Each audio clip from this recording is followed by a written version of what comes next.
Sudarshan Gurukul group of education YouTube channel पर आप सभी का हार्दिक स्वागत और अभिनंदन। डियर स्टूडेंट्स, आज हम पढ़ने जा रहे हैं class 10th poem 1 dust of snow, जिसके पोइट हैं रॉबर्ट फ्रॉस्ट।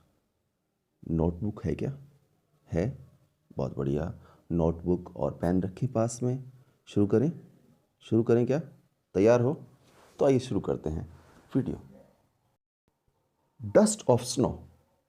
तो डस्ट ऑफ स्नो होता क्या है? स्नो होती है बर्फ और डस्ट कहते हैं धूल को, यानी बर्फ की धूल। मतलब क्या हुआ ये जानेंगे हम वीडियो में आगे। पहले ये समझ लेते हैं, dust of snow is a short and beautiful poem. Short मतलब छोटी सी है, ब्यूटीफुल यानी सुंदर है। रिटन बाय रॉबर्ट फ्रॉस्ट, जो कि लिखी गई है रॉबर्ट फ्रॉस्ट द्वारा। तो आपको इस बात को याद रखना है कि डस्ट ऑफ स्नो के पोइट कौन है? Robert Frost. जी हाँ। अब बात करते हैं आगे। तो dust of snow is beautiful short poem written by Robert Frost. This poem tells, यह जो पोएम है, यह जो कविता है हमें बताती है। टेल्स, देखिए यहाँ पर प्रेजेंट इंडेफिनिट का यूज हुआ है। दैट की इवन ए सिंपल मोमेंट, एक छोटा सा क्षण, हैज़ ए लार्ज सिग्निफिकेंस, बहुत बड़ा महत्व रखता है। द पोइट हैज़ मैंसन्ड, मैंसन्ड मतलब उल्लेख किया, crow and hemlock tree. Crow यानी कौवा, हेमलॉक ट्री क्या होता है? ये देखिए यहाँ पर एक पौधा आपको दिखाई दे रहा होगा। हाँ जी हाँ, ये है हेमलॉक ट्री। हेमलॉक ट्री का मतलब होता है एक विशैला पौधा होता है जिसमें सफ़ेद पुष्प खिलते हैं। ये देखिए इस तरह के सफ़ेद छोटे छोटे फूल, लेकिन ये विशैला है। अब कौवा और हेमलॉक ट्री, ये दोनों जो हैं, ये एक तरह से इन दोनों को अशुभ मानते हैं, अशुभता का सूचक है। मतलब अब यहाँ पर इसका मतलब क्या हुआ? कवि ने इनका उल्लेख क्यों किया है? कह तो दिया भाई कि द पोइट हैज़ मैंसन्ड, कवि ने उल्लेख किया है crow and hemlock tree in this poem, कौवे और हेमलॉक ट्री का इस कविता में। Crow signifies his depressive and sorrowful mood, and hemlock tree is a poisonous tree, यानी कौवा जो है वो डिप्रेसिव का मतलब नीचे देखिए मीनिंग लिखा हुआ है, अवसादग्रस्तता को, और सोरोफुल मूड यानी दुखी मूड को व्यक्त कर रहा है। उसी प्रकार हेमलॉक ट्री जो है वो एक विशेला ट्री है, पेड़ है या पौधा है। Both these signify that the poet was not a good mood, और दोनों ही हमें बताते हैं कि पोइट यानी कवि का जो मूड है वो अच्छा नहीं है।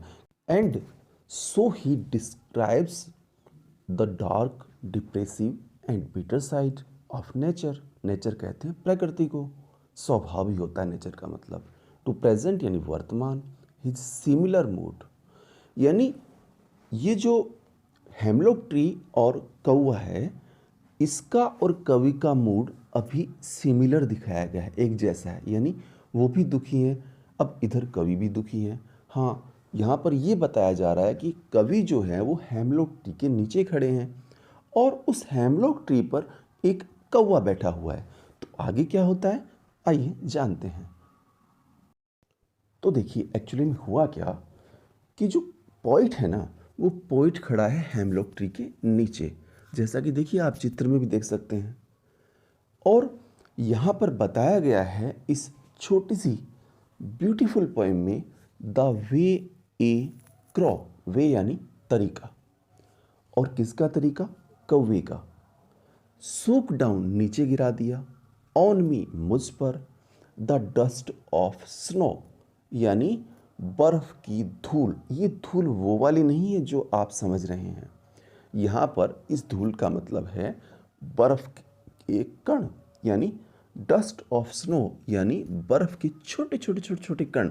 देखिए चित्र में दिख रहे हैं ना आपको, दिख रहे हैं ना? हाँ बिल्कुल ऐसे ही।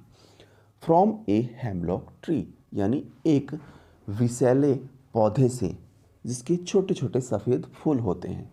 तो हेमलॉक ट्री पर कौवा जब बैठा तो क्या हुआ भाई, उसके बैठने से क्या हुआ, वो जो धूल के कण हैं वो कवि के ऊपर गिरे।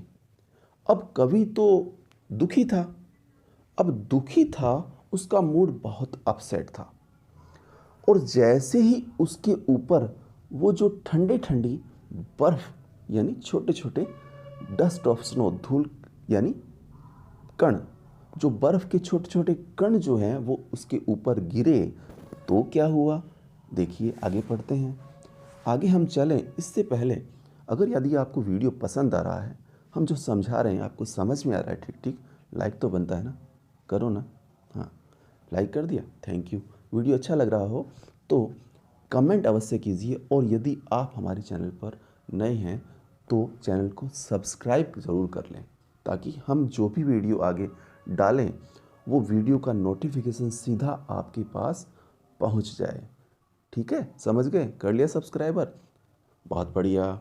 बढ़ते हैं आगे। हैज़ गिवन माई हार्ट यानी मेरे हृदय, मेरे दिल, मेरे मन को दिया, क्या दिया, क्या कर दिया मन में, ए चेंज ऑफ मूड, मूड में बिल्कुल बदलाव कर दिया। अब जैसे ही वो जो बर्फ के कण कवि के शरीर पर गिरे और अचानक कवि का जो मन है, कवि का जो स्वभाव है, मूड है, वो बदल गया। And saved some part, saved मतलब बचा लिया। क्या बचा लिया भाई, सम पार्ट कुछ हिस्सा, कौन सा हिस्सा, of a day had ruined, एक ऐसा हिस्सा जिसको कवि को पछतावा हो रहा था। रूड का मतलब पछतावा होना, तो है ना ये छोटी सी घटना।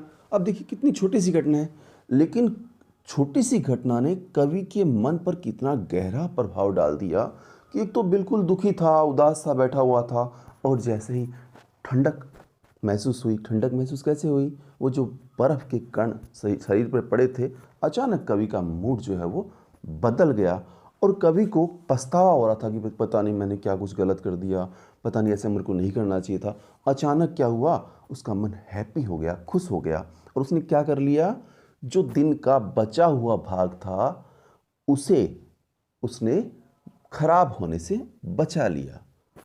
तो भाई जीवन में छोटी छोटी घटना भी बहुत मायने रखती है, इसलिए हर छोटी घटना को भी बराबर महत्व दीजिए।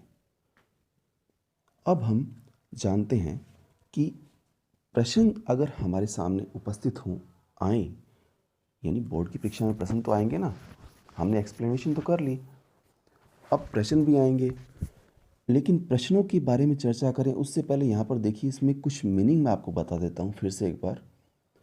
वे लिखा हुआ है, देखिए फर्स्ट रो में, वे यानी तरीका, क्रो यानी कौवा होता है, सूप डाउन यानी नीचे गिरा दिया, डस्ट ऑफ स्नो यानी बर्फ़ के कण, हेमलॉक ट्री मैंने आपको बताया था एक विशेला पौधा है, उसके बाद गिवन यानी दिया है, माई यानी मेरा, हर्ट यानी हृदय, मन, दिल, चेंज यानी बदलाव, बदलना, मूड स्वभाव, मूड आप भली भांति समझते हैं, आपका मूड भी अभी कैसा हो रहा होगा, है ना, हैप्पी है ना, हाँ।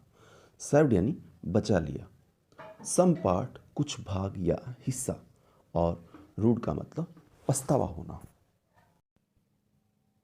तो डियर स्टूडेंट्स, अब हम चर्चा करते हैं क्वेश्चन आंसर पर।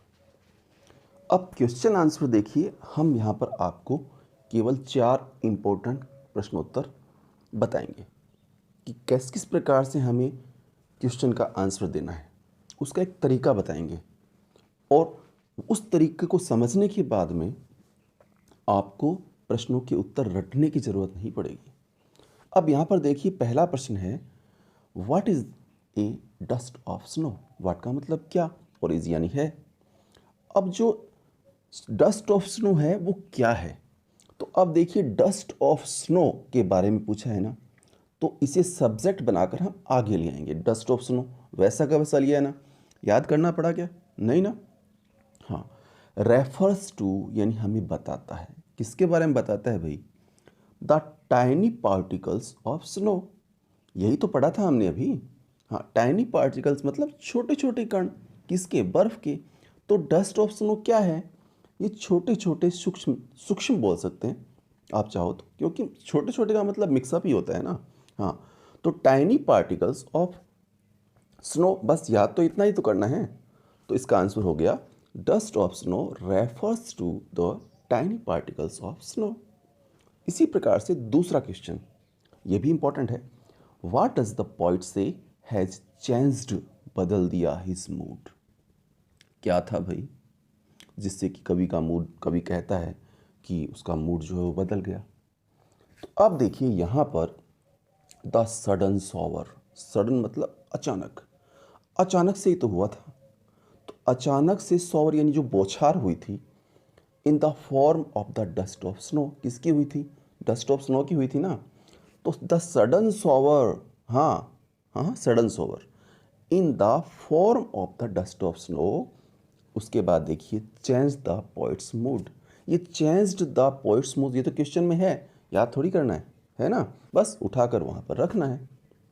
तीसरा question, how has the poets mood changed. अब कवि का मूड कैसे बदला भाई, क्या हो गया। उसके बाद देखिए द पोइट्स मूड ऊपर है ना, चेंज्ड भी है, वैसा का वैसा रखा, याद करने की ज़रूरत नहीं है इसको। आगे याद कहाँ से करना है, फ्रॉम सैड टू हैप्पी। अब फ्रॉम सैड टू हैप्पी तो ईजी है याद करना, यानी दुखी था, दुखी से खुश हो गया। ही फेल्ट, उसने महसूस किया, रिफ्रेश्ड, एकदम ताजगी महसूस की। And wanted to enjoy the rest of the day, और कभी क्या चाहने लगे, एंजॉय करना पसंद करने लगे, किस चीज़ को, रेस्ट ऑफ द डे। यानी कवि ने क्या किया, खुद में ताजगी महसूस की और बचे हुए दिन में खूब आनंद लिया। एक क्वेश्चन और है जिस पर हम चर्चा करेंगे, मोस्ट इंपॉर्टेंट क्वेश्चन है, question number 4। Why was the poet standing under the hemlock tree. Why यानी क्यों, जो पोइट जो था ना वो हेमलॉक ट्री के नीचे क्यों खड़ा था, बताइए भाई। कोई प्री प्लान थोड़ी था वहाँ पर, नहीं था ना। तो इसका आंसर होगा the poet was feeling very depressed and hopeless. जो कवि जो था ना वो बहुत ही दुखी था, असहाय सा था, खुद को ऐसे अजीब सा महसूस हो रहा था उसे। He was in A state of सोरो, और ये जो अवस्था है ना ये दुख की अवस्था है। As he was lost in his thoughts, और उसको समझ में नहीं आ रहा था कि अब क्या करूं मैं। तो he happen to be standing under a hemlock tree, और ये खाली एक इंसिडेंट था, यानी the incident was not pre plan, यानी जो घटना थी ना ये कोई पहले से पूर्व नियोजित नहीं थी, प्री प्लान नहीं थी, ये अकस्मात ही हुआ। ठीक है, समझ में आया ना। अब देखिए इसमें आपको एक क्वेश्चन और करना होगा, वो आप स्वयं करें, ज़्यादा बेटर रहेगा। अगर आप कहेंगे, कमेंट करेंगे तो इसका एक और वीडियो बना दिया जाएगा, बाकी जो क्वेश्चंस बचे हैं अगर आवश्यकता समझे तो।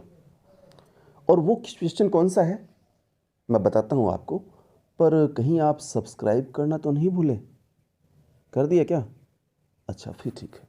और हाँ, लाइक करें, कमेंट करें, शेयर करें, फैला दो इसको। आपने तो लाभ ले लिया, अब आपके से बाकी स्टूडेंट्स भी लाभ ले सकें, अच्छी बात होगी ना, आपके लिए भी और हमारे लिए भी, है ना। तो फिर जल्द ही मिलेंगे एक नए वीडियो के साथ। मुस्कुराते रहिए, स्वस्थ रहिए, हैप्पी रहिए और रखिए सभी को।